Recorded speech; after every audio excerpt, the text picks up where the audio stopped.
I'll tell you guys what. I got that second vaccine yesterday at 11:50 or so, and I was great the whole day, even into the evening. I moved some stuff. I played with my daughter. She went to sleep. We sort of went to sleep around 1 in the morning. I woke up and I was like, uh-oh, this is bad. My whole body was like shivering and shaking. I sweated through my pillow, which isn't not normal. I sweat through pretty much everything. That's why we can't have white sheets in our house. But I'm here. It's the Positivity Report. It's 9 a.m. on a Wednesday. Tim Gettys, one of my best buds in the entire world, is here. And I usually come with an extreme amount of energy when I'm around Tim or any of the Kind of Funny guys. When I'm up at Kind of Funny, I'm wounded. I would say, you know what, I'm gonna say it. It's like Michael Jordan playing the flu game right now. I'm not Michael Jordan. I'm not putting up 60 on the New York Knicks. I'm just trying to bring some positivity into your living room on a Wednesday, your living room, your computer, wherever it is that you are, that you watch this show. Yeah, that's, listen, I think it's important that we all get the vaccines because they work, from what I'm told. Okay, I listen to doctors. I think doctors make a lot of sense. I didn't go to medical school, so I can't. I mean, I didn't play a doctor on TV. I'm not even that good at medicine. Have I watched ER? Sure. Have I watched soap operas where there's a hospital? Yeah, I've seen that. Okay, I'm pretty sure that if I auditioned as a doctor, I might get a call back. It's a solid maybe. Okay, but man, the rest of last night, Rosie wouldn't sleep. Amanda was miserable. She might be worse off than me. I don't know. But I was told that there are varying degrees of what happens after the second vaccine. I got the Pfizer one. My arm, this left arm is numb. Sick. Awesome. I'm getting cold sweats. Ikaika, can you throw on the air conditioning? I'm gonna start sweating. By the way, I was looking for M Drive. I could not find it.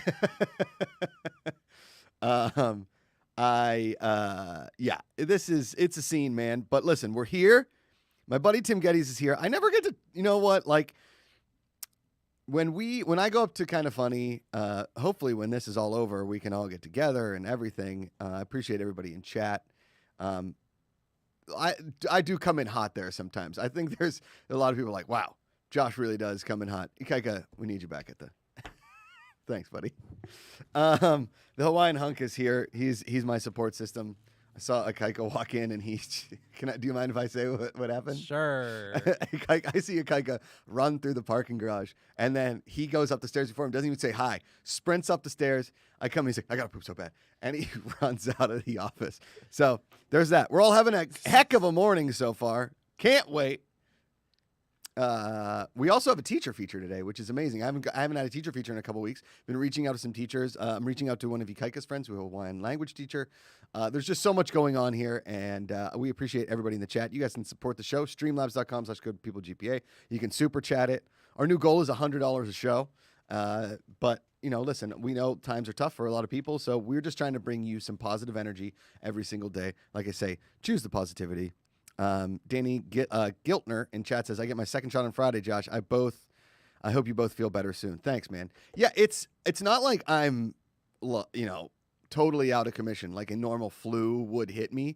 It's just my entire body is sort of numb, and I'm sweating a little bit. I got no sleep, and I had some crazy lucid dreams last night. Like night terrorist dreams, creepy dreams. I'm talking to Tim Gettys all about it. He's been waiting backstage patiently, hopefully in a bomber jacket, maybe holding his dog. One of the greatest people on this planet, Tim Gettys, everybody. Yay. Josh, thank you for having me, man. I got the bomber jacket. Yes, you do. Moose is up with Gia, though. Like, he comes down here every once in a while, but it's like I need my eyes on him at all times, or else who knows what that little monster's going to get into. How's the training going for the little fella? Oh, horribly. Absolutely horribly. It's past that. We're past that. We just have a little demon dog. But it's like, he's the nice type of demon. You know what I mean? Sure. He's the type of demon that's just going to hang out and get you into trouble. Like the demon sitting on your shoulder, not the demon that's going to like mess up your life. Yeah. You know what I mean? Yeah. Because I've had the demon on my shoulder, Tim. Yeah. My entire life. I'm sure you have, Macuga. I'm sure you have. He sits. Also, I love that I was listening to you before you pulled me in here. Like, I love that you're just like, oh yeah, my energy's not that high. Get out of here. You're Josh freaking Macuga, man. Like, you at like a 20 is still a normal person at like a 340. Thanks, buddy. I appreciate that. I love it, man. I was talking to, I think it was somebody last week, and they were like, well, what coffee do you drink in the morning? You have to be drinking coffee with a kid now. I was like, nah, I can't drink coffee. And she was like, so all of that energy is sans caffeine? Yeah, that's me. Something about caffeine that like makes me even more jittery, where I'm like, all right, let's do something. Let's go. And that's where the devil on your shoulder, Tim, that's where the devil's like, hey, man, maybe you should just like find a cliff to jump off into a giant lake. And I'm like, let's do it. Let's go. Let's find a cliff. We need to find a cliff. That makes sense. Dude, a fun little story for you. Go, hit it. My first shot today. Yes. In about 2 hours. Yeah. Attaboy. Pretty damn excited. I know, man. Scared. Not that scared. But a little scared. Haven't got a shot in a while. I want to see you go in and the doctor is like, so, and you're like, is this going to hurt? Is this one going to hurt? Exactly. Do I get a lollipop? Because if not, I'm out. I will say, dude, yesterday, so first shot, easy. No big deal. It like makes your arm sore for like 12 to 24 hours. No big deal. Yesterday, we leave the Rite Aid. Amanda and I are so excited. We're like, oh my God, can you believe that it's been a year? We're like fully vaccinated. This is a weird feeling. We went to like a lunch to almost celebrate. You can kind of take Rosie as an infant to restaurants for a little while. And then when she gets like old enough to reach for the table, that's when you stop going out to restaurants, I've been told. We're hanging out last night. We're moving. We're in the process of moving. So like life is upside down, Tim. My parents are flying in today. Everything is literally on fire in my life. It's all going at the same time. So middle of the night last night, Amanda rolls over. She goes, are you feeling bad? I was like, I've been staring at the ceiling for 20 minutes. I didn't want to wake you up. Because everybody tells you can have no effects. You can have extreme effects. Like my dad was out for 24 hours. He's 73. I'm 39. Like I should be okay. But it affects everybody differently. Yeah, and apparently it affected me. And I had some serious night terrors last night, Timothy. I had some good ones last night. Yeah. Oh, man. I can't wait to hear about this. I mean, here's the thing. You know me. I'm scared of everything. Okay. Mm-hmm. I scream. All this kind of stuff. So a night terror to you is just a dream to someone else. Correct. Yeah. I mean, there's always something chasing me. There's always something to like fall off. And there's always a corner that I need to turn. And something's coming at me from the corner. I have similar nightmares, and it's Kevin that's around the corner. It's always Kevin Coelho. But, that's just the life that I chose. Poor Kev. Oh, what a legend. So how are you doing, buddy? We haven't talked in a minute since the Cobra Kai man. in review. Things have been good, as good as they can be, but they've been actually really, really good. Okay. I mean, at the end of the day, me and the whole Gettys household now has the first shot today, which is exciting because that means we're going to be vaccinated with the second shot, all that stuff after that by the end of May, which means that we have ample time to be ready for June 25th when Fast 9 hits theaters. And that was what I was, besides all the health stuff and besides the safety of people and all that, I was most concerned about is that if I had to miss a Fast and Furious midnight release, because I've seen every single Fast and Furious movie except the first one at its first showing. How old were you at the first one? The first one, I must have been like 9 or something. So I missed that. But when I was 11, I did go at midnight to watch Too Fast, Too Furious with my friends. The Too Fast, Too Furious is one of my favorite titles in the history of movies because it's too fast, too furious. Dude, I don't want to turn this into another Fast and Furious podcast, but the Fast and Furious naming conventions are just utterly insane, and it's the best because once they did Too Fast, they were like, okay, we got to keep it weird. Like 3, Fast and Furious, Tokyo Drift. 4, drop the does, just Fast and Furious. Boom. 5, Fast 5. We don't have time for words. Nope. 6, this is where it gets weird and debatable. Okay. 6 is called Fast and Furious 6, but with the number 6. Yes. But when you watch the movie, the title screen actually says Furious 6. The production studios wouldn't allow them to name it Furious 6 because they're like, they understood Fast 5. They're not going to understand Furious 6. Well, guess what? Joke's on them because they came back Furious 7, right? Then next up, Fate of the Furious. Boom. You got to get that 8 in there. It was fantastic. Yep. Then it was like, what are they going to name the 9th one? Forget about it. F9. Just F9. It's amazing. Are you kidding me with this? Tim, here's the thing is you have created in the Fast and Furious franchise your own font Okay, so you could literally write Tim Gettys Anywhere. 11, and they'd be like, "Oh, it's a Fast and the Furious movie." Absolutely, man. Right? Absolutely. I just love it. I love it so much. I compare it to, and I think I may have brought this. I compare it to the people that sit around a boardroom at Taco Bell headquarters, and they're like, "What if we wrap the burrito in a quesadilla?" And they're like, Quesarito, baby. Holy shit, Jerry! You came up with it. The Fast and Furious people are like, so I think they're gonna drive the cars through buildings in Dubai, and they're like, yeah, okay. How have we not thought of this? No, whoa. Jerry, I got an idea though. They're gonna jump from one skyscraper to another. Do you like that? And they're like, no, that's not enough. I like it. They need to then jump to another skyscraper. Genius. There always has to be one more thing than you expect. Yes. Because that's the beauty of Fast and Furious. You watch the trailers, you're like, oh, they spoiled it all. Never. Everything always goes one step further. Mm-hmm. Tim, it's, when the world reopens back up, I think Amanda is fearing, because it's like the first party where like people are hanging out together, I might take it to that next level. You're like, I didn't think it could go there. And then Josh jumps off the roof and it's like, Fast 10, let's go. Okay. Yeah. No, it's going to be scary. All of us, we have so much pent up energy that, we're going to like party so hard together that like, we're just going to be out for a week where it's like, because that's the thing. There's going to be the rebound. Yeah. Because we're all excited to be social, but it's like there's no way we have the endurance to hang out. And like when I say party, I'm not talking about anything more than us just hanging out, drinking beers and hugging a lot. Right. Exactly. You know what I mean? Yes. Yeah.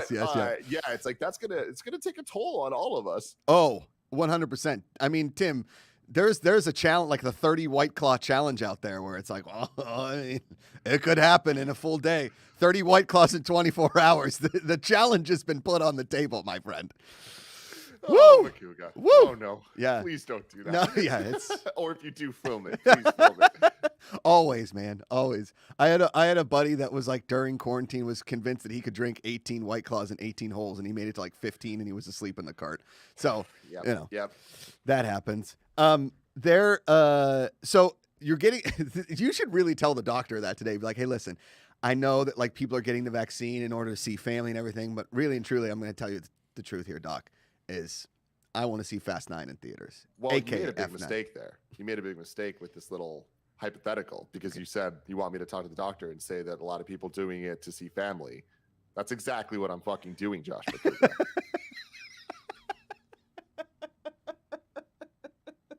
Because Fast 9, it's not about cars. It's about family. It's always about family. It's always about family. The other day I came home and Amanda was watching Hobbs and Shaw. She's like, I forget how much I love this movie. I was like, I know. This is the reason I married you. And I love it. How's she doing? She's good, man. She's, we both kind of got taken out, but she's crushing this mom thing. I mean, we're very lucky. Rosie's a little sweetheart. She has had some good nights sleeping. Last night, obviously not one of them. She is... I mean, like Amanda was kind of born to. She's always like mommed me around, right? It's like I've needed somebody in my life to be like, no, right? And she is like middle of the night. I won't even wake up sometimes because I'm such a heavy sleeper. And I'll wake up. It's like, how's it going? She's like, I've already fed her once. I don't know what you've been doing. I'm like, yeah, that's the thing. But she, man, she's crushing the mom game. I had a buddy that told me 6 days, 6 weeks, 6 months, right? So your first 6 days are going to be pandemonium. Your first 6 weeks, you're figuring out what life is like. And after 6 months, if the baby's still alive, you've done it. And I was like, well, that's a dark way of thinking at it, but yeah. So yesterday was 6 weeks, right? And oh my God. Yeah, right? It flies, man. It flies. And this morning was the first morning, and I couldn't care less if I was sick. I wasn't feeling it. Like everything hurt all over my body. My arm is numb. This morning was the first morning where like I got the big smiles, man. Like I tweeted last night. I was smiling so hard because she was smiling that I almost fainted, and I thought it was a side effect of the vaccine. But I was smiling so hard at my baby that my head got like numb, and I almost fainted. And then this morning I pick her up. We're changing diapers, and she looks at me and just gets like this big goofy smile. We haven't heard a laugh yet, but we do have some big smiles, Tim. We do have some big smiles. I love it. Yeah. And for those, Tim and Gia is amazing. Are you guys? You're not married yet, right? Still just fiance. Yeah, technically we're not married. Okay. It's fiance stuff now. I don't know. It's the pandemic. You know what I mean? It's like it just kind of messed everything up. We were going to be married. we should be married. Right. Our wedding was supposed to happen last February, but then when everything happened, it was like, not last February, this February. Yeah, like 2 months ago. Yeah, we were supposed to have been planning it, but it's like, we're not doing that. Yeah. We don't know if we can gather people. Right. And it's like, I'm not going to have a wedding that's small. Are you kidding me? You know what I mean? Like, it's going to be as big as I possibly can make it. Oh, my tux is ready, Tim. The tux is ready. Good. No, I mean, I don't know, because I know some people have kind of like gotten married and then just posted a picture and, like we wanted to get married and everything. I didn't know if you guys got married in secret, like William Wallace and Braveheart, just to stay away from the English troops. I mean, I would be down, but it's one of those things where it's kind of like, I love Gia so much, and we've had so many great memories and so many great moments and lived so much great life together in the last 6+ years. And it's like, it's kind of, I defer to her. My life is so ridiculous that we do crazy, lavish, outlandish things all the time. You do. Like our Kind of Funny live events and things like that, which I can't wait for you to come to, Macuga. Yeah. You've never seen the magic, and it is insane. but it's like, I put her through a lot, so it's kind of like, if she didn't want a big thing, I'd be like, that's totally cool. Let's just take a picture and post it on Instagram. Sure. But she very, very much wants a wedding. And I'm like, cool, let's go big then, because that's the only way I'm doing it. Well, here's the thing, Tim, is like, when you have your person, right? And 100%. you want, like, and there's not, I don't fault anybody for wanting to elope, have something small, whatever is your your prerogative. I'm totally on board with that. Amanda and I, there was definitely points of the planning period where I was like, let's just elope. Let's go to Vegas, or like, let's get married on the beach in Carmel, whatever you want to do, I'm up for. And then like a day later, she would come back to earth and be, no, I want the big wedding. And I will say this, man, as somebody who loves the party, as somebody who loves getting people together in places, and as somebody who loves celebrating like the love that you share with a human being, which is the most important part of the day, and having all of those people share in that love, like the energy that you get in the room at your wedding is unlike any other thing in your life. I mean, it's the greatest day of my life. The birth of my daughter, a totally different thing, right? That was the kind of thing that emotionally, psychologically, everything all at one time was an unbelievable waterfall. That was the most day of your life. Correct. The best day of your life. Thank you. Yeah. Tim, let's do this. Let's compare it to the Fast and the Furious franchises, okay? I love it. Okay, so in that case, Rosie's birth is undeniably Furious 7. Debatably Hobbs and Shaw. Okay. But it's one of those two. But I'm going to go Furious 7 because to me, the most also includes the family, and it also includes a lot of the heartfelt stuff. It has the Paul Walker thing at the end. So you're getting a lot of emotions every which way. 100%. Like the fact that movie legitimately goes from Vin Diesel stomping on the floor to cause concrete to fall out below Jason Statham, to him then launching a car to attach grenades to a helicopter, and then immediately cuts to this heartfelt beach moment with Paul Walker. It's insane. Yes. So I would say that, but in terms of best, I'd actually probably say Furious 7 too at this point, but you know what I mean? So maybe it's the same. That's the thing, is both are an emotional roller coaster, right? Both have their moments of love and affection and their moments of like, holy shit, he's going to do a backflip on the dance floor kind of a thing. Yep. Right? So you've got your Furious 7. I mean, you're handed a human. You walk into a hospital, Tim, without one, and you walk out with one. It's not like, you go to Home Depot, you're like, I can return this valve I got here. Nope, it's yours. It's your human, okay? But the wedding itself, all those people celebrating your love, all those people dancing, drinking, having a great time, there to celebrate everything that is your relationship, your marriage, everybody. Like, rarely do you go to a wedding and people are, like, upset, right? Rarely, unless... obviously something happened. It was like, I see this one ending pretty soon. Not with you guys. Like, your wedding is so anticipated, man. This is Fast 10, because we've seen the trailer for Fast 9. We know what's coming. Okay? Oh, yeah.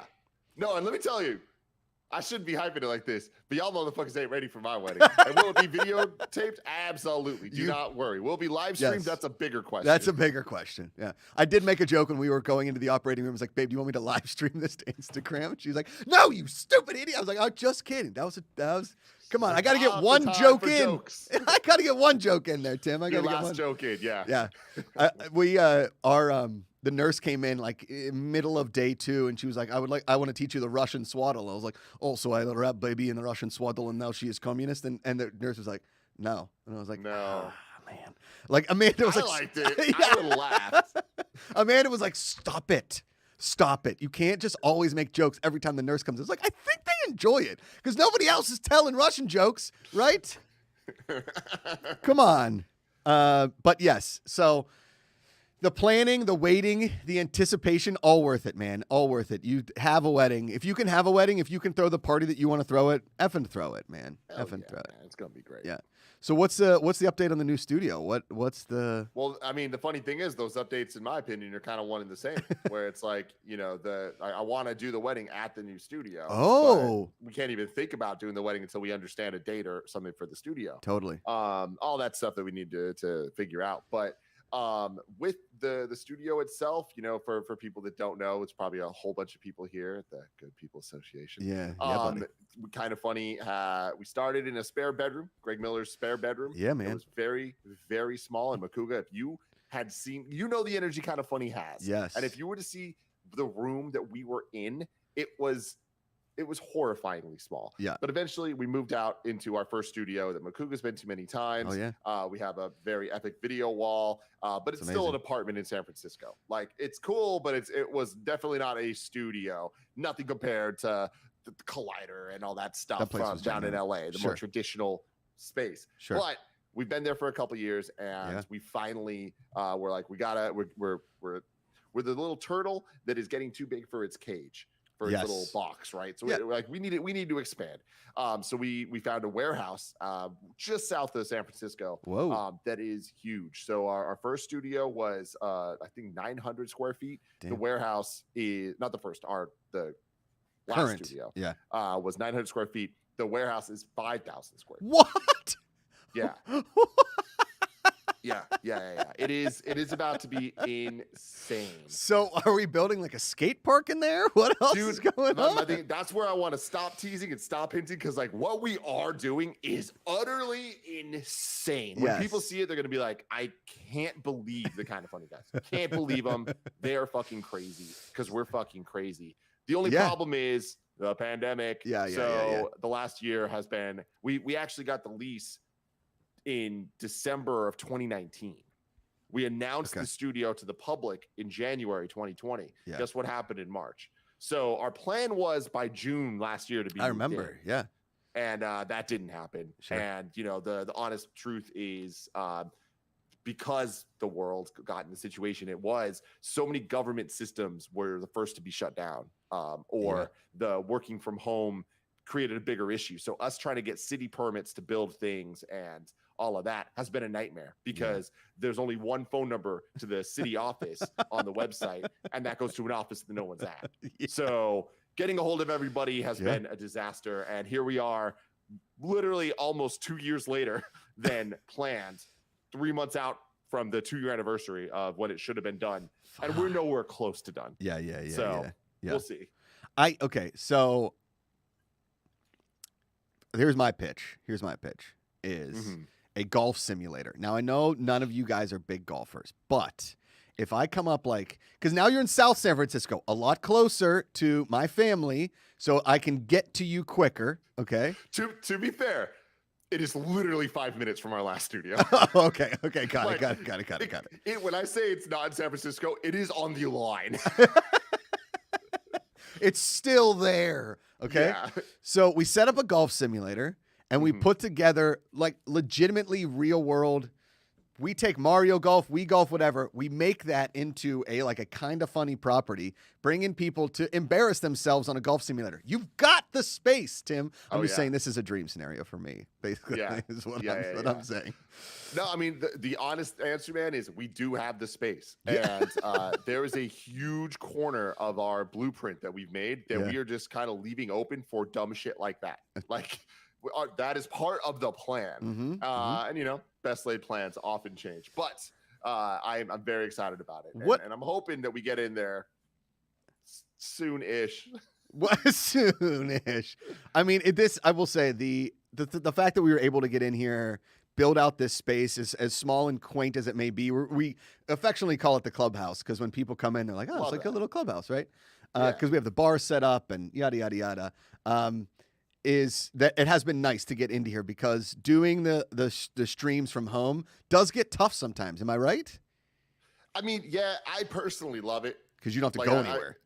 I mean, yeah, not having to go anywhere is nice. And like, I fortunately or unfortunately handle a lot of the business side of what we do. And being able to do phone calls here is just way easier. Getting actual work done is way easier. Yeah. And there's pros and cons, and I'm trying to be positive about it Hell and yeah, look man. at what we've done. It's allowed us to have guests that we never would have had before, allowed us to make shows like we're doing Kind of Funny Xcast, which is our Xbox podcast. Sure. And we have Snowbike Mike on that, and we have this guy Paris Lilly, and they're not local, so that show just simply wouldn't exist if this didn't happen, because I was vehemently against call-ins for a podcast. Yeah, I was very much I want everyone at the table. I think it's better for the product, and I stand by that. Yeah. However, things have changed. Now everyone has dope setups. Totally. So there's a level of quality. There's a level of understanding about the pausing and the way the dynamics of us having the conversation, a lot of hand raising, a lot of that stuff. Sure. And while it's not perfect, neither sitting at a table with Greg Miller while he's screaming and Nick Sarpino's cutting you off every 5 seconds. Yeah, no. I mean, here's the thing: is the in-person energy is one thing, the remote energy is another thing. I completely agree with you, man. I think that there's one thing that we figured. I mean, we figured out a bunch during the pandemic, right? I think one of the main things we figured out is that we love a lot of people and miss them. I think is the biggest thing, right? My parents are flying out today. Haven't seen them in God knows how long, man. Like, it's been a while. Okay. And they would have been either like maybe a couple weeks after the birth of my daughter, 6 weeks after, to make grandparents wait for, I mean, they have 4 grandchildren already, but this is the first one I have, and I'm the baby and everybody loves me more, Tim. Everybody gets it. Of course. Is that, we miss the people closest to us. You miss human interaction. You miss human contact. You miss that in-person conversation that you like. Listen, I love talking to you here. Would I way more love to talk to you in person? Of course I would. Absolutely. Of course I would. Yeah.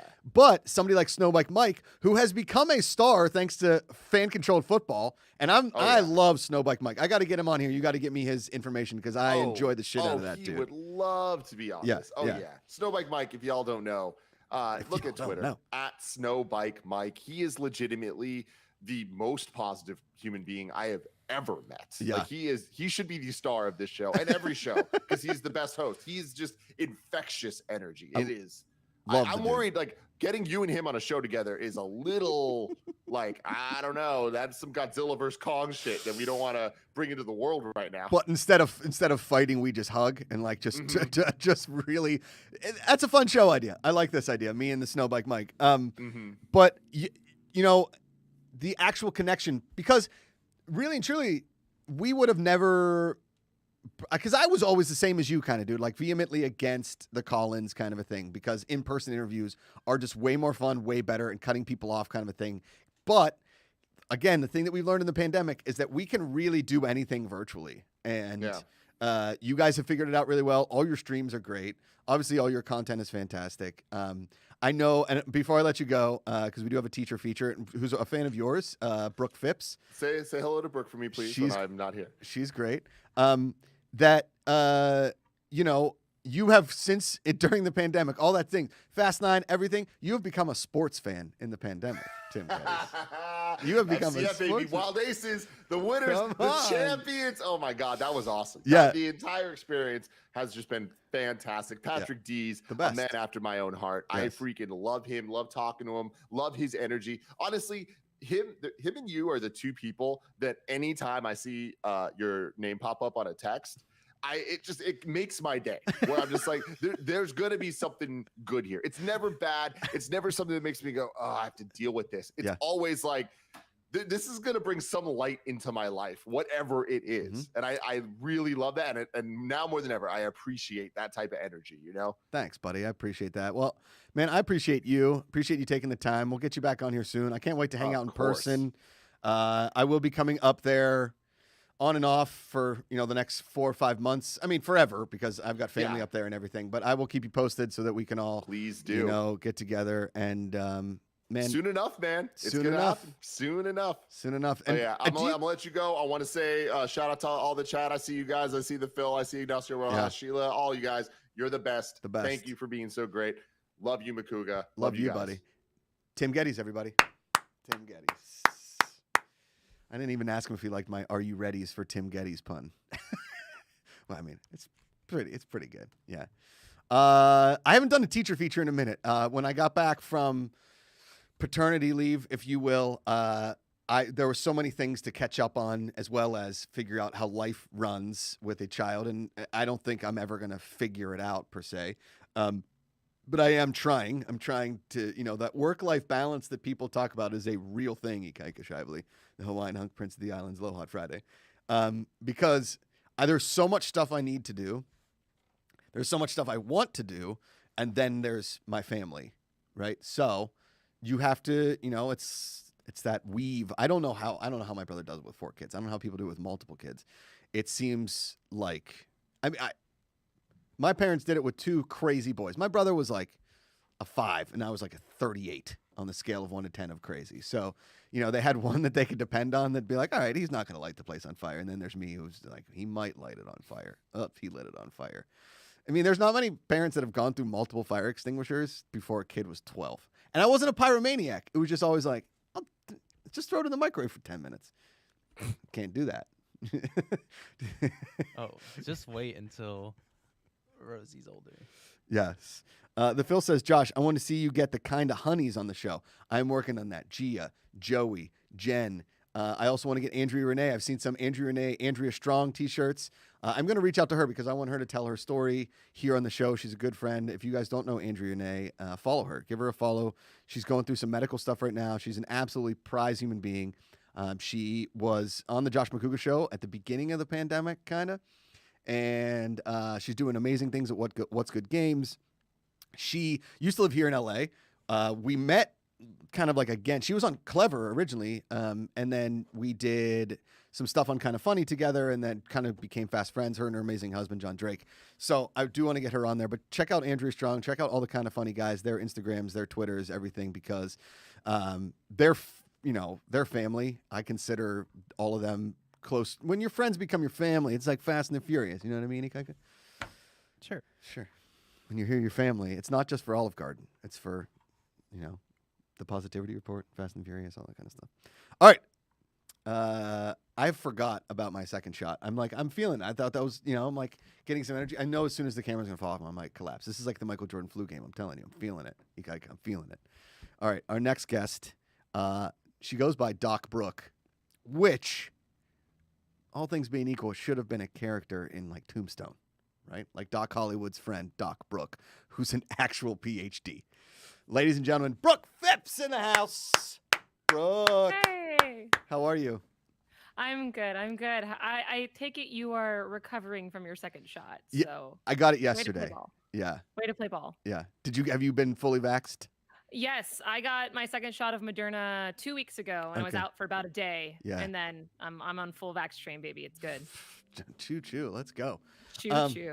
Yeah, I'll tell you, like that feeling of, again, like walking out of there yesterday was crazy, because we've all been in this now forever. It's a feeling of relief, but also like, okay, so now what?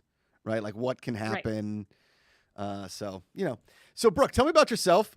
You reached out to me, and I've done a little bit of research, but I want to know, like, what you do as a teacher, and what you're doing to further the minds and souls and everybody out there that you teach and work with.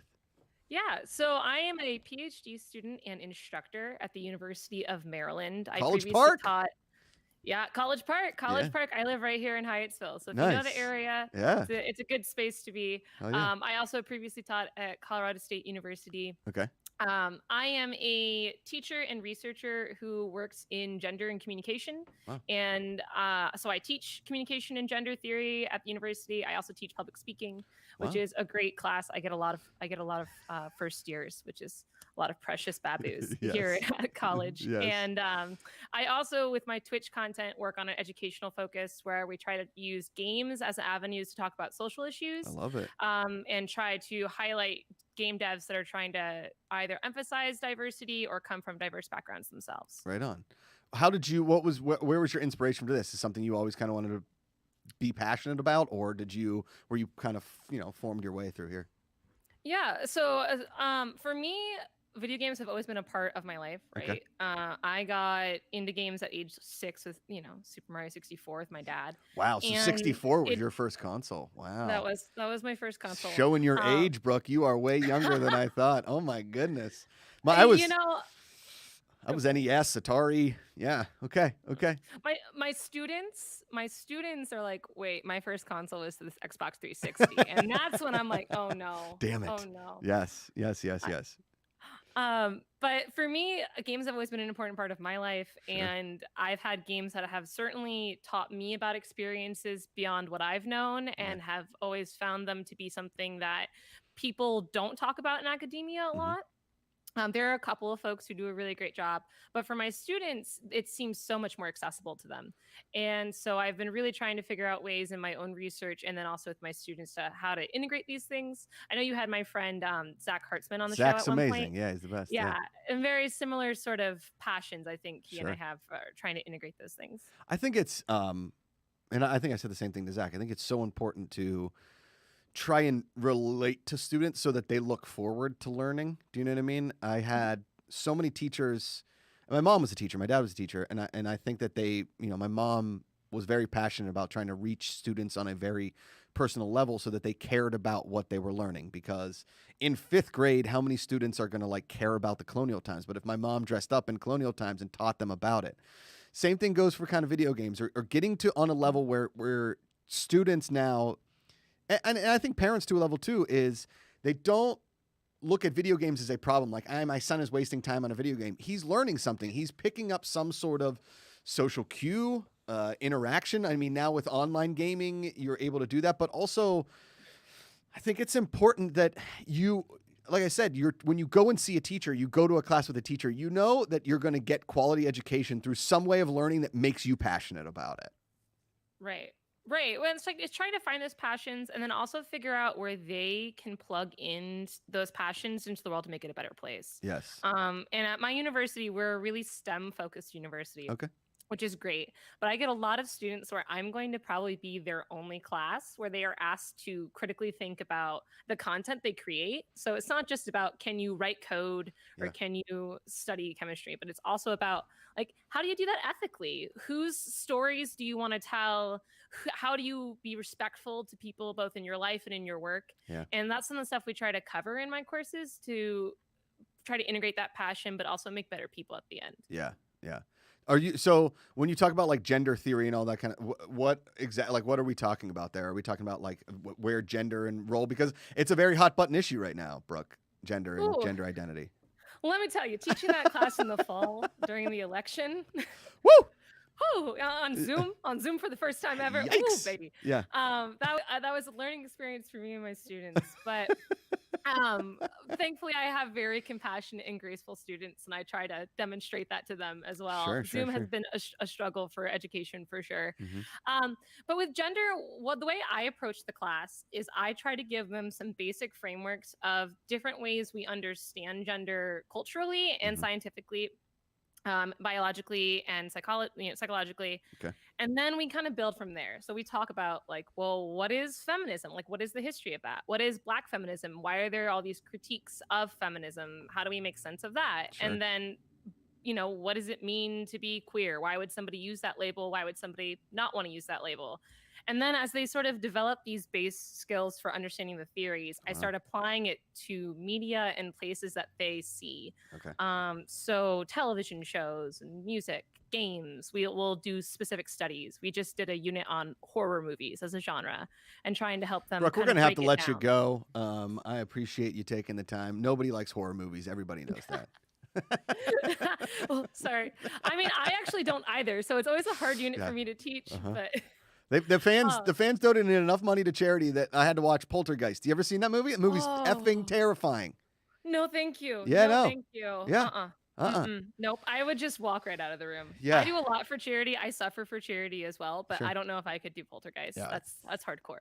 I mean, I'm not allowed in most movie theaters because I scream so loud during horror movies.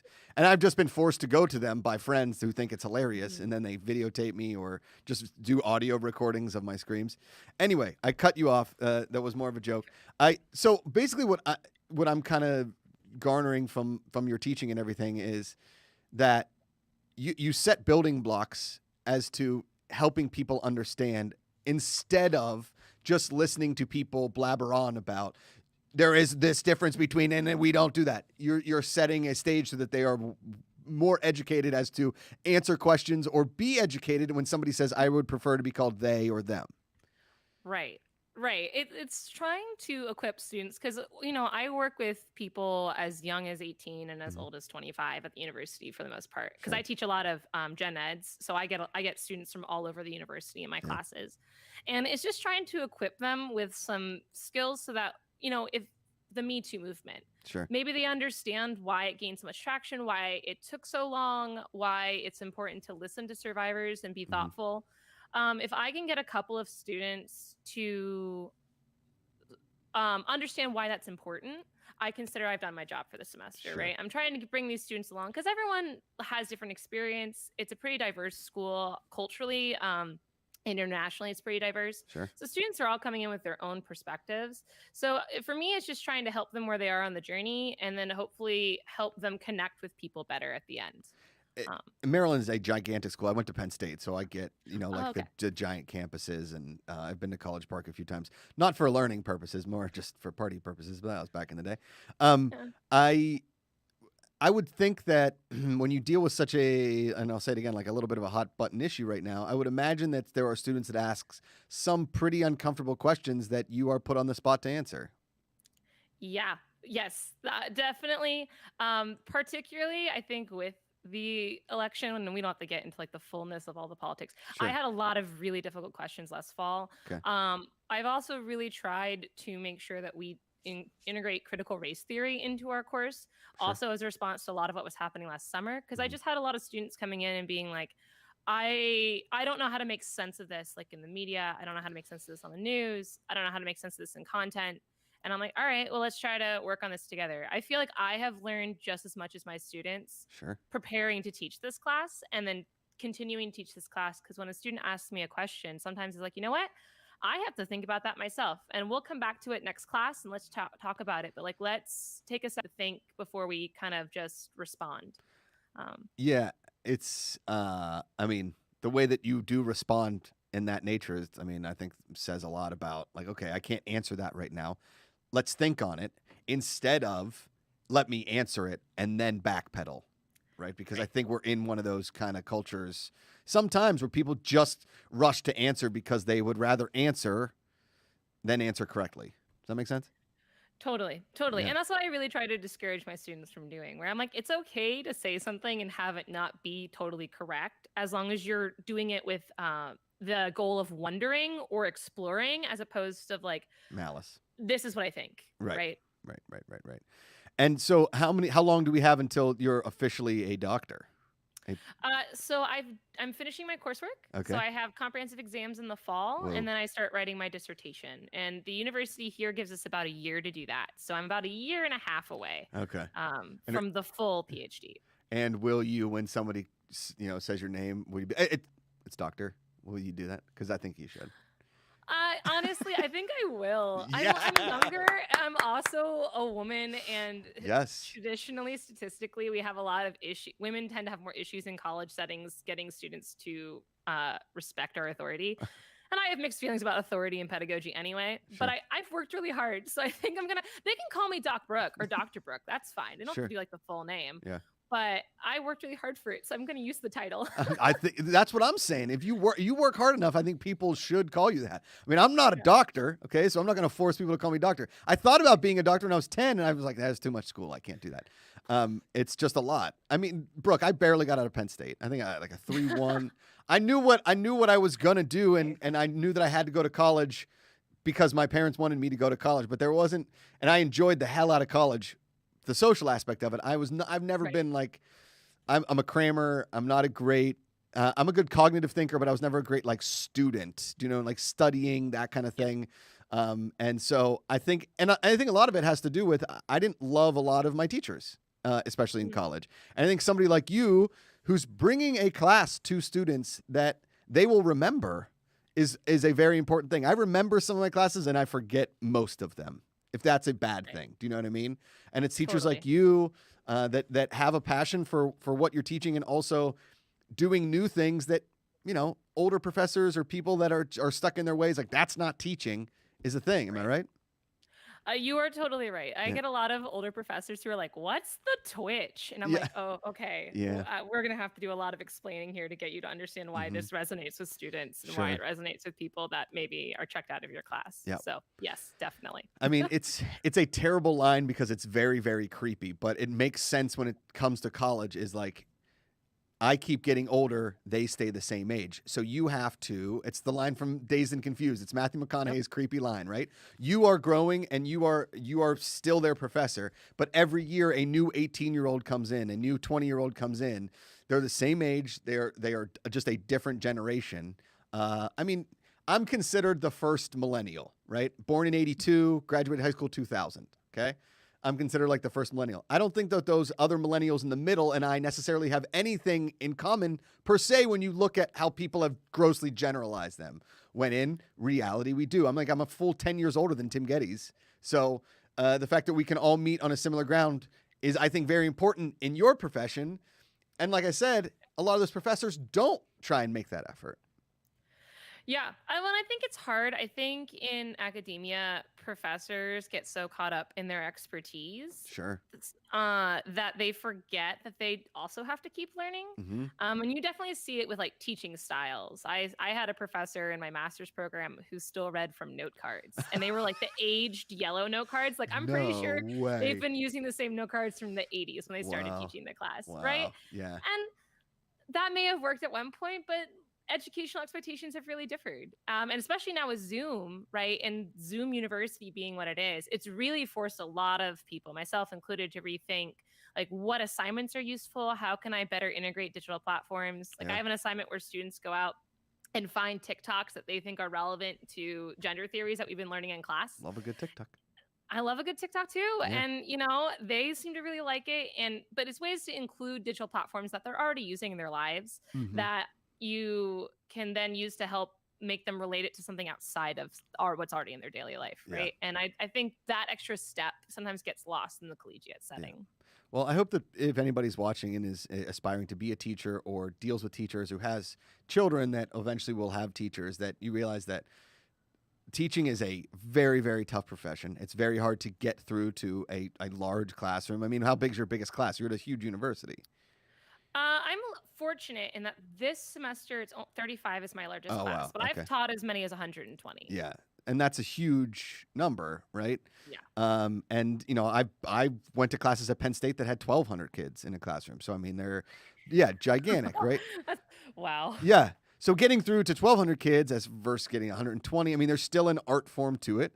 And I think, and it's the reason I do the teacher feature on the show is I think it's very, very important that we embrace. I mean, one, I don't think you get paid enough. Teachers get paid enough at all. Correct. Yeah, I mean, teachers raise children. I mean, a lot of times the parents see them at night and they help them with homework, and then they go and teachers raise them for a majority of their life. That is the formative years. Is you remember teachers just as much as you remember the important people in your life because they did something so important for your life. And also, I think that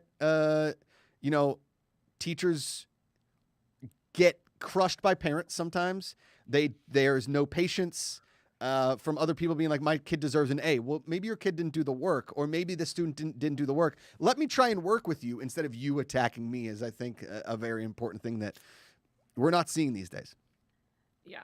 Yeah. And it's amazing even at the college level. Like these are grown adults. These are adults who can sign up for the army or go buy cigarettes. Like they are legally considered adults. And you'll still have parents who come in and are like, well, why didn't my child get an A? And I'm like, well, legally having signed the paperwork so I can even talk to you about their grades. Two, did they do any of the work? Probably not. Because I try to grade in the spirit of generosity, especially during Zoom University.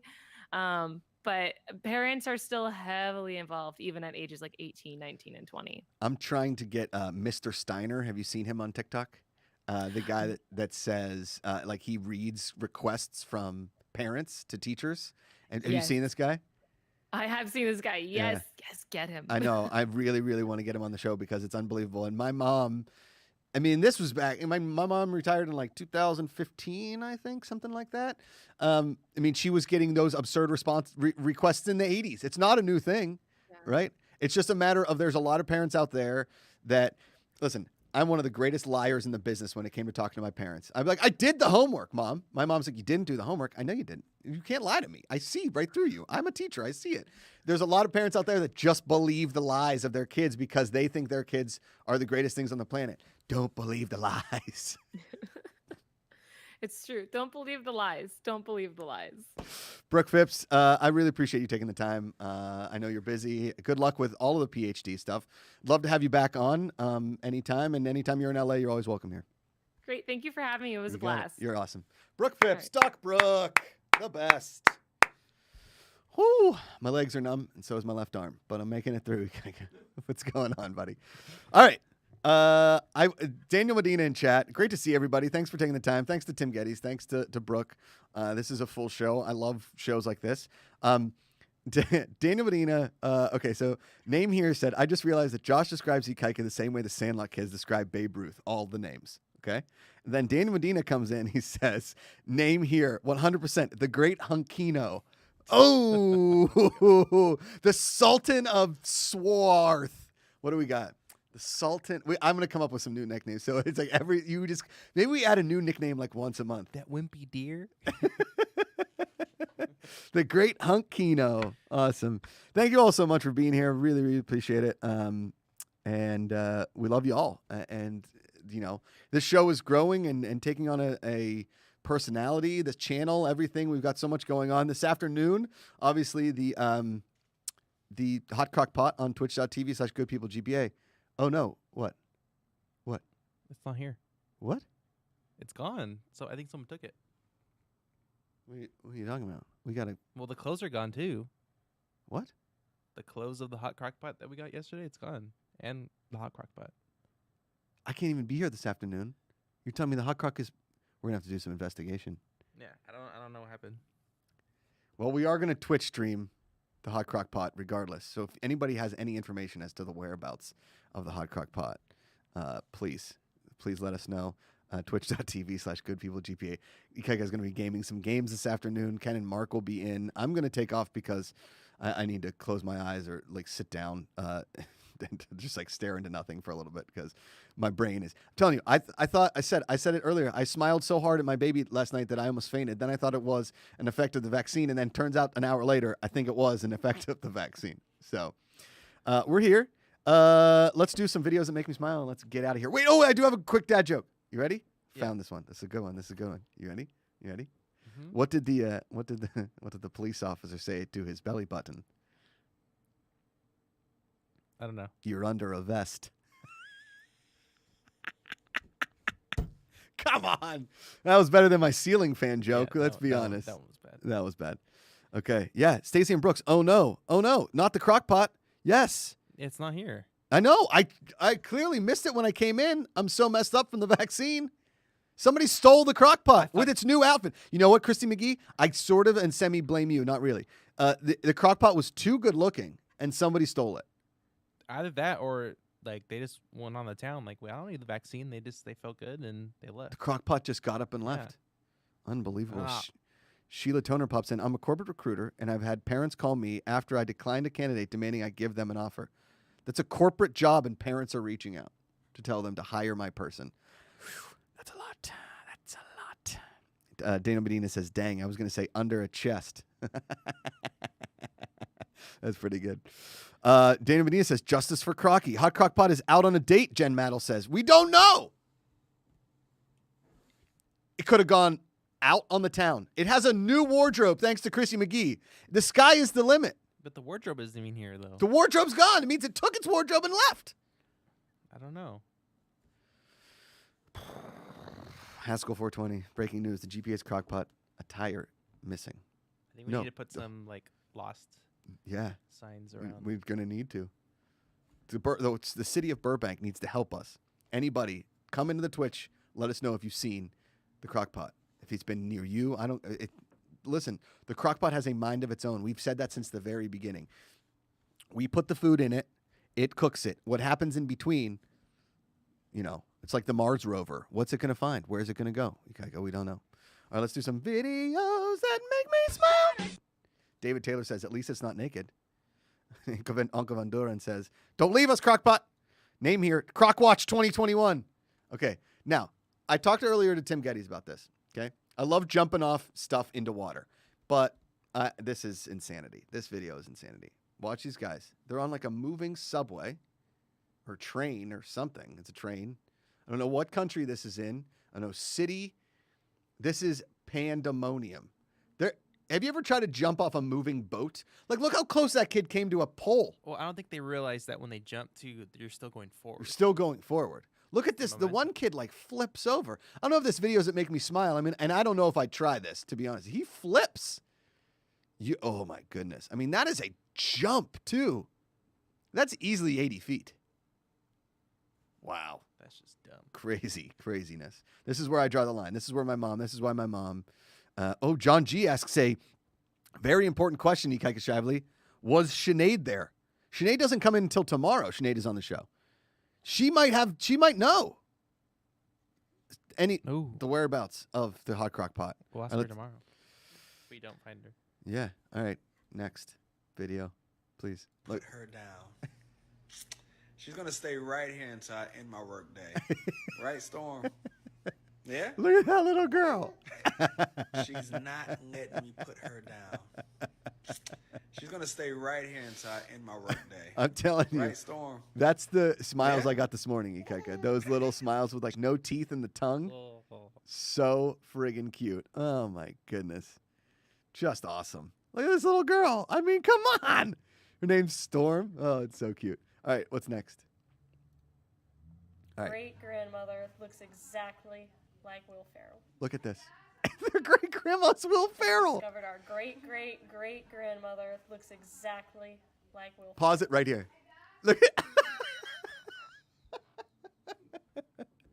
Will. This is legitimately like the plot to that Holmes and Watson movie, right? Oh, man. Just amazing. All right, let's do one more. All right, you can turn up the volume. A single person who looks better with a side part than they do a middle part. Like, prove me wrong, but I don't think that there is a single person who looks better with a side part than they do a middle part. Like, that kid kind of looks like the Will Ferrell grandma. They've got like the same haircut in the middle part. Oh man, Rosie's hair it was very thick when she came out. It's kind of thinning. I've been told kids like lose the hair and then they gain it back. But that kid's adorable. And this kid, I'm not sure if it's a boy or girl. I think it's a boy. Is about the same age as Rosie. Might be like 2 or 3 weeks older. But they can't really do much, and you like touch them. What? I guess. Yeah, exactly. Yes. The funniest thing is that you name here says Wilma Farrell. It's pretty good. So Rosie doesn't like me burping her like against my body, right? So I have to sit her up and you hold her like at her chest, right? Not in her neck. And you just like burp her on the back. She's getting like strong enough, but still like she just goes like, and then whack. It's the thing. Her head moves like Harry Carey. Yeah. What's your favorite planet? Mine's the sun. She also is like, she can control her head for like, I don't know, 20 or 30 seconds or so, right? And then so today she sneezed so hard she hit her face on my chest. And she started screaming. I was like, I'm sorry. She like hit her face off my collarbone. Oh, hilarious. All right. Love all you so much. I'm going to go home and work off this vaccine. Twitch.tv/GoodPeopleGPA all today. Ikaika, we're going to do an announcement tonight on the main show. I believe we're going to talk about your Monday show. Mm-hmm. Do we have a graphic to tease the people that we're going to talk about the show tonight? Pull up 1 second. Okay. I should have told you that I wanted to do this. Thank you all for joining us in the chat and spending your Wednesday with us. Tomorrow on the show, Sinead DeFries. Friday in the show, Mark Ellis, as well as Claire Lim will be back doing a little positivity from across the pond. Maybe some Tina inspirational quotes. I had so much fun with her, and we started talking to her because she's going to be a fixture every other Friday. And then Friday, Josh Brady is my parents. They're landing today. They're very excited to play Josh Brady. When I say excited, they're like, all right, make the questions easy. Very East Coast parents of them. You got the graphic? Oh, Ikaika Shively and Luke Alden doing pause, play, repeat on Twitch every single Monday. They're talking movies, games, nerd stuff, fun stuff, anything they want to talk about. They're hosting a chat show. Luke Eldon is our social media manager, and he lives over in Wales. He's a big Welshman. And Ikaika Shively, the Hawaiian hunk, the great Hunkino, Prince of the Islands, Aloha Friday, and he will be hosting the show, bringing on guests, all kinds of fun people. What do you got? Every episode, the end will feature one big thing from nostalgia. Ooh. First episode will be Teenage Mutant Ninja Turtles. Dang. Ooh. Haskell 420 says, We Claire versus We Kaika Friday. Yes. Will she be able to see you? Or just see me on our screen? No, she can see. Oh, dang. Let's go. Let's go. Thank you all for tuning in. Remember, choose positivity every single day. It's an active choice. Thank you so much for being here. It's way easier to love than hate. Find the good. We'll see you tomorrow.